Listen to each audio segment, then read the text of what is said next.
What's good, everybody? This is the 57th episode of the Weekly Give and Go. It's brought to you by thehoopdoctors.com, and of course the name is Kevin Burke. This isn't just like any other episode of the Weekly Give and Go. This is the 2011 NBA Draft preview. This is like a historically weak NBA draft, so I'm not going to go through pick by pick for the entire first round because we'll be here forever. I'm going to give you like my top 5 picks and then just general observations heading into this year's NBA draft. I'm going to start with the consensus number 1 overall pick, Kyrie Irving out of Duke. He's being tagged as the number 1 overall pick because he is regarded as a pure point guard, a pass-first point guard. I'm not so sure. His first year at Duke, his only year at Duke, in the 11 games that he played, he averaged 17.5 points and 4.3 assists. Those numbers don't necessarily jump off the page to me and say pass first. 17.5 points, 4.3 assists. That says just the opposite to me. In those 11 games, in every game, he scored double-digit points. And in 0 of those 11 games did he have double-digit assists. Let me say that again. Double-digit points every game, double-digit assists, 0 games. So how is he a pass-first point guard? I'm not so sure. And then for Cleveland it sounds like Cleveland's going to take him number 1. But how do you pass on a guy like a Derek Williams, a 6'9" guy, physical specimen? He can step out, he can shoot the 3, he can finish around the basket, just as Duke in the tournament. It's tough to justify passing on a Derek Williams, a potential franchise changer for a guy like Kyrie Irving, who we have no idea what he's going to be because the sample size at Duke was so short, 11 games. He's everyone thinking he's a pure point guard. I mean, who knows? Derek Williams is staring at you. That's a gutsy call to pass on him if that's what Cleveland's going to do.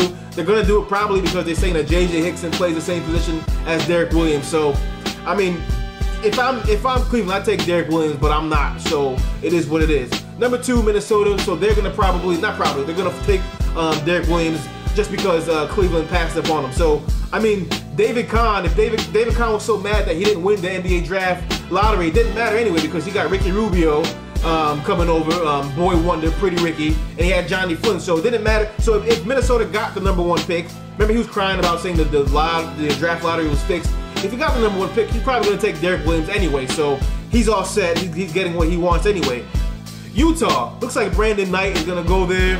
I'm not so sure this makes sense. I mean, Utah has Devin Harris. Devin Harris and Brandon Knight play very, very similar games. They're both lanky guys, athletic guys, like to run. They like to shoot as well, probably shoot more than they pass. That's the generation we live in the point guard society, in the point guard role. So I think Brandon Knight's closest NBA comparison is probably a Devin Harris, and he's already on Utah. So I'm not sure what's going to happen when they do take Brandon Knight. Who's going to be the starter? Who's the long-term solution? If I'm not mistaken, Devin is still in his 20s, so he's still a young guy, injury-prone, but he's a young guy. So that kind of clashes a little bit as far as I'm concerned, but it looks like they're going to take him. If they don't take him, it's rumored that they might take Jimmer Fredette. Utah, he went to BYU, his old stomping grounds and the whole 9. So if they do pass on Brandon, it's going to be Jimmer Fredette, even though Jimmer was actually quoted as saying he'd rather play for the Knicks because he's from Glen Falls, New York, as opposed to playing for the Jazz, where he went to school in Utah. But who wouldn't want to play in New York over Utah? So I guess that's not much news. Number 4, Cleveland, Enes Kanter. Who knows what this guy is, right? A mystery man. I mean, all we have to go on with him is from the Nike Hoop Summit, but that was like 2 years ago. So, I mean, from what we've seen at the Nike Hoop Summit, he looks like, he has good hands. He can finish around the basket with both hands. He can shoot. He was actually quoted, I actually saw it with my own eyes. This man said, they asked him to kind of compare his game to someone in the NBA. He said he has the post moves of Pau Gasol. He can shoot like Dirk Nowitzki, and he's as tough as Dwight Howard. Slow down just a minute, Enes, okay? Slow down. I appreciate your confidence and your bravado. Slow down a little bit, though. But from what I've seen, and in this draft, number 4 at Cleveland, I can't be mad at that. Number 5, probably Kemba Walker to Toronto. But my question is, how is Kemba getting so slept on from being, the runner-up to the National Player of the Year, consensus All-American, the whole 9? There's not much talk about Kemba leading into the draft, and in fact, if he slips past 5 down the line, I wouldn't even be that surprised because no one's really talking about him. I think he has the potential to have an immediate impact because he has a natural knack to score, and I think he's an underrated playmaker. He scored so much at UConn because there's no one else on the team that could score. Jeremy Lamb didn't come on until the second half of the season, and by that point, they already had their groove with Kemba scoring, so it is what it is. Those are my top 5 picks. It's just other things that I want to talk about with the draft. Jimmer Fredette, I just mentioned Jimmer. The Knicks have the number 17 pick. and they are rumored to be very interested in Jimmer Fredette. Let me tell you something, okay? Listen loud and clear. The Knicks need Jimmer Fredette like they need to shoot more three-pointers, okay? They don't. They shot the three like nobody's business last year. Top 5 in three-point attempts. What does Jimmer Fredette do? He shoots the ball. I don't think Jimmer's a bad player. You know, I came around to him. I was actually looking for a reason to hate on him during the season. I couldn't find it. I just really couldn't. So the Knicks don't need a Jimmer Fredette. You got Amari. You got Carmelo. When is he gonna get the ball and what's he gonna do with it? He's gonna shoot threes. They already shoot too many threes. You don't need Jimmer Fredette. They're also talking about getting Kenneth Faried from Morehead State. My thing with him, he's a defender. He's a rebounder. My thing with him, he's 6'6". The Knicks need somebody bigger than that in the paint. That's my only reservation with Faried. He's not as big as as I would like for him to be. The guy I do want them to take is Bismack Biyombo out of the Congo. Similar skill set to Faried, but he's 6'9" as opposed to Faried's 6'6". So if I'm the Knicks and if Biyombo is still on the board, I go ahead and snatch him up. My sleeper in this draft is going to be Nolan Smith out of Duke. I think he's a very, very good player. I've always said that if you play 4 years of college ball, you're probably not that damn good. But in this case, I think he's more the exception than the rule. He's a very good player. I think if he went to any other school other than Duke, he would have been okay with leaving. But people don't generally leave Duke early, Kyrie Irving notwithstanding. But I think Nolan Smith is very good. He's projected to be like a late first round, early second round pick. Let me just ask this question now. I think he's underrated. He's an ACC Player of the Year. I mean, is like a Brandon Knight is very good too. Is Brandon Knight, that much better or leaps and bounds better than Nolan Smith or even Kemba Walker? I don't think he's leaps and bounds worse than those guys, specifically Brandon Knight. So I'm not sure why there's such a disparity between when they're projected to get drafted. But that's just me. I think Nolan Smith's gonna be a very good NBA player, but who knows when he'll get drafted. There's a bunch of rumors being swirled around there. The Pacers are thinking about trading Roy Hibbert and the number 15 pick to Minnesota for their number 2 pick. Actually, Minnesota said we're not interested. Indiana Pacers, calm down. Roy Hibbert is one of the few 7-foot centers that exist, that walk this planet. Don't trade him at all even for Derek Williams and a 15 pick. I don't think you do that.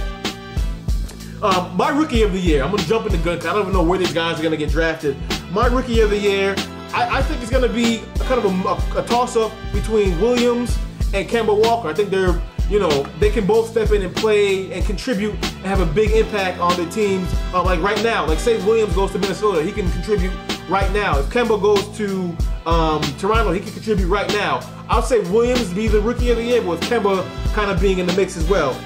My biggest disappointment, I think, is going to be Josh Selby out of Kansas. I think he left too early. He had no business leaving. If you ask me, I say Josh Selby has Lance Stevenson written all over him. So I don't think it's going to be that good of a. I don't like the pick. Whatever pick he goes to, I don't like it. Josh Selby. And one thing I want to caution all NBA teams: do not draft a guy simply because he's tall. I keep saying this. Yeah, you can't teach height, but you can't teach garbage and height. Just because you're tall doesn't mean you're going to be good. Hasheem Thabeet, number 2 overall from UConn. Garbage. I said it going into the draft. He's 7'4", so we got to take him. Height doesn't mean you're going to be good. The guy has to have skill with it. I don't understand just drafting height. I wouldn't do it. All right, that's my draft preview, but without further ado, of course, we have my Pump Your Brakes award. And I'm going to go back to Jimmer Fredette. Jimmer Fredette is, he's like the most interesting guy to talk about heading into this draft because he scored 29 points a game, and all the questions are, can his skill set translate to the NBA? Now, and everyone, of course, compares him to current or past NBA players. So they compare him to Mark Price, Kyle Korver, JJ Redick, Mike Dunleavy, guys like that. My thing is with my thing with Jimmer Fredette is, and with the NBA comparisons, why do we always have to compare a white player with white NBA players? That's lazy analysis. If you do that, pump your brakes. That's just lazy. Why does he have to be compared to a white player? I see a lot of Ben Gordon in Jimmer Fredette.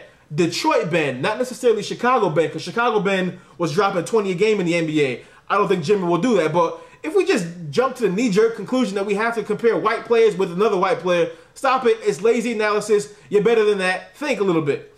All right, that's all I got. That is podcast number 57 in the books. We will touch base next week to find out a couple things. One, who went where in the draft. I'll give you my analysis and my take on that. And two, is there going to be a lockout and for how long? We'll touch on that all next week. I am Kevin Burke. I'm out of here. Check you out next week. Be good.